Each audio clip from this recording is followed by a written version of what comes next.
Chadwick Boseman, Yeah. along with the future of that franchise, that character, and of Wakanda? Yeah. It's a great question. I will say the chances that you see T'Challa in our... I'm not hedging my bets, I'm being quite honest. Uh-huh. T'Challa is... You will not see T'Challa in the MCU 616 universe. We couldn't do it. I mean, I will say when Chad passed, it was a real conversation we had with Coogler about what do we do, and it was a fast conversation. It wasn't weeks, it was minutes of we have to figure out how to move this franchise on without that character, because I think we all feel so much of T'Challa in the MCU on the screen, not in comics, right, is tied to Chadwick's performance, is what he brought to that role, both on and off screen, I would argue. So as hard as it is narratively to figure out what to do, because it's a big hole, at no point did we consider recasting him. So the challenge for Black Panther Wakanda Forever is telling a story without T'Challa.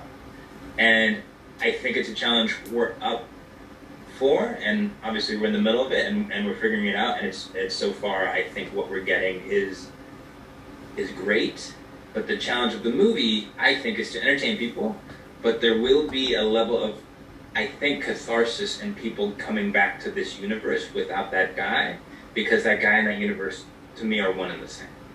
So as filmmakers and storytellers, you have to figure out how people are going to feel going into your movie and what you want that movie to say about that guy who's not going to be in the movie. Cool.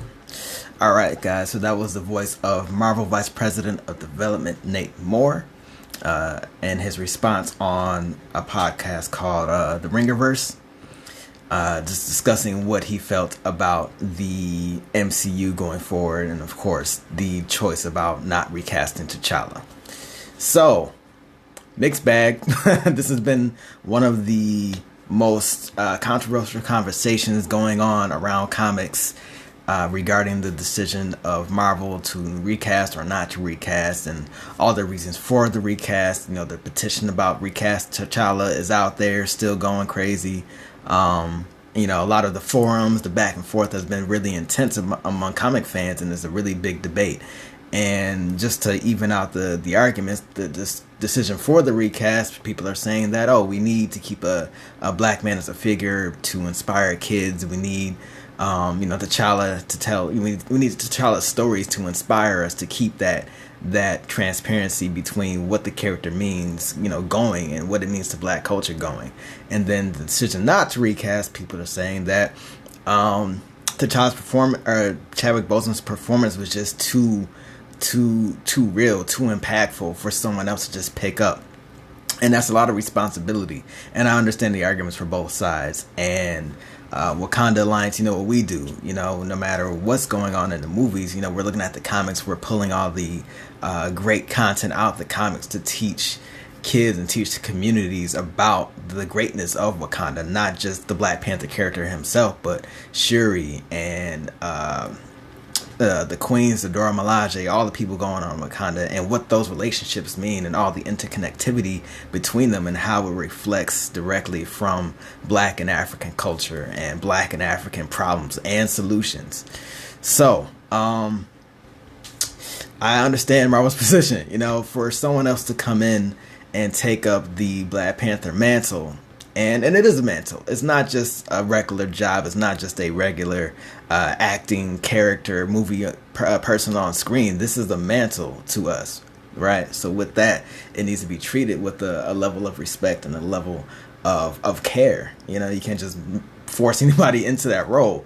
And I'm thinking about, what if this person, whoever will be the recast, what if they did step onto the stage? What if they were in that spotlight? That's a heavy spotlight to play. Like, this is a human being that we're putting in a very difficult position. So now you've got all types of requests for interviews, and the big question is going to come up: how do you feel about being the next T'Challa? Like that's a lot of pressure. And then you got the kids. The kids are like, looking at a lot of expectations on one person.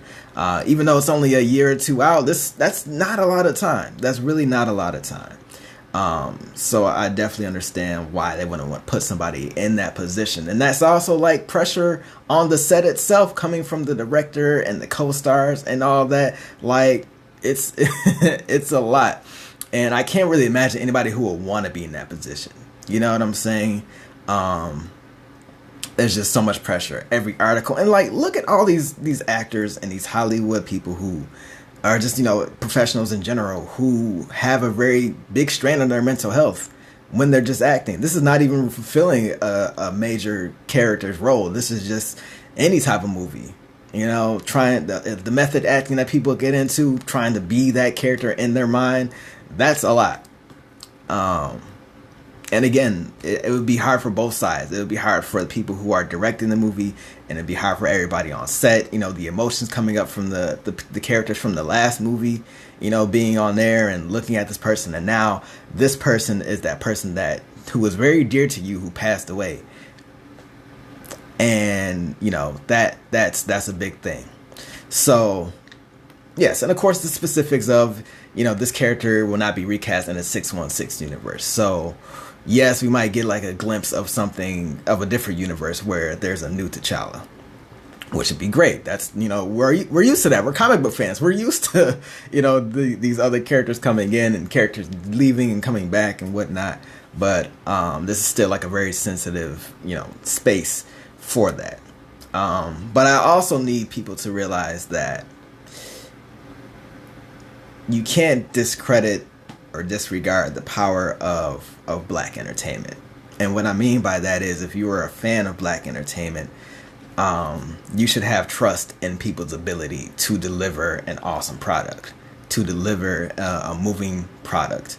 So even if T'Challa isn't in the next one or two Black Panther movies or Avengers or whatever sequels or whatnot, there's still a lot of very talented actors and actresses who are going to be a part of this franchise.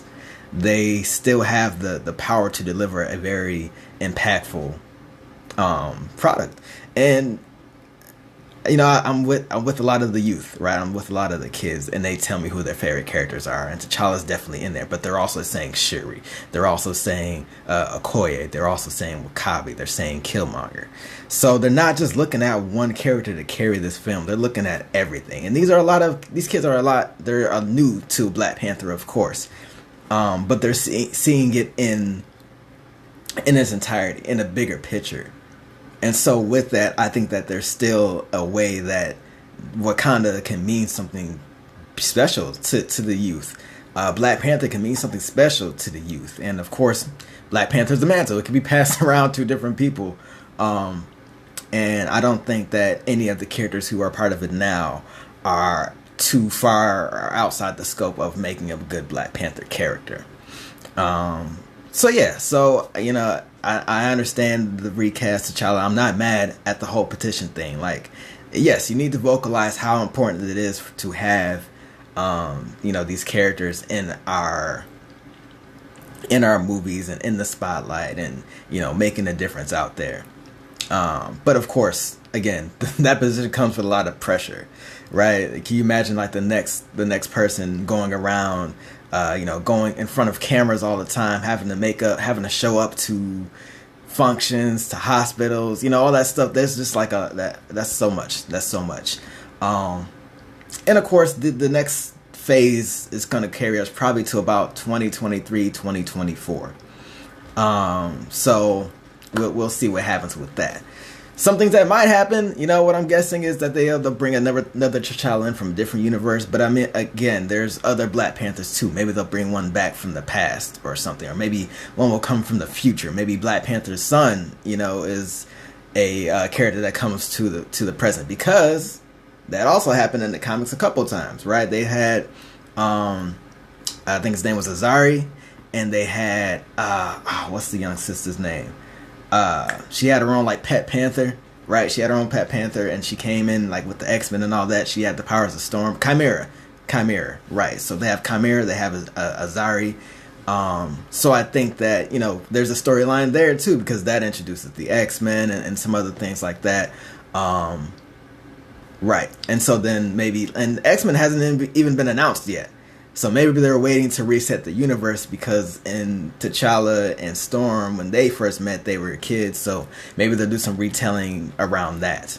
So, and then with the whole multiverse thing, again, you know, you never know what's going to happen. So, while it is kind of heartbreaking to hear this news, let's take it with a grain of sugar. Let's take it and try to see that there's a bigger picture around this. Let's keep our kids engaged in comics. Let's take them to things like Wakanda Alliance, right? Every second and fourth Saturday, year round, except for December and January.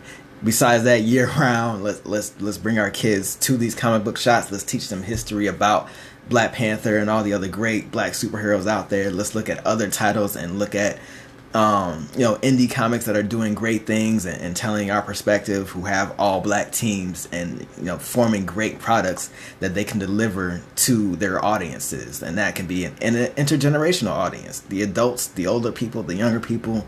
Let's not let just one character, you know, define who we are as comic book fans or define what we pay attention to, because at the end of the day, it's to create an entertaining environment that's productive and gets your mind going, but also something that we can pass to the next generation so that they can be inspired same way we were. All right, so those are my thoughts as Ace the Outsider from the Wakanda Alliance.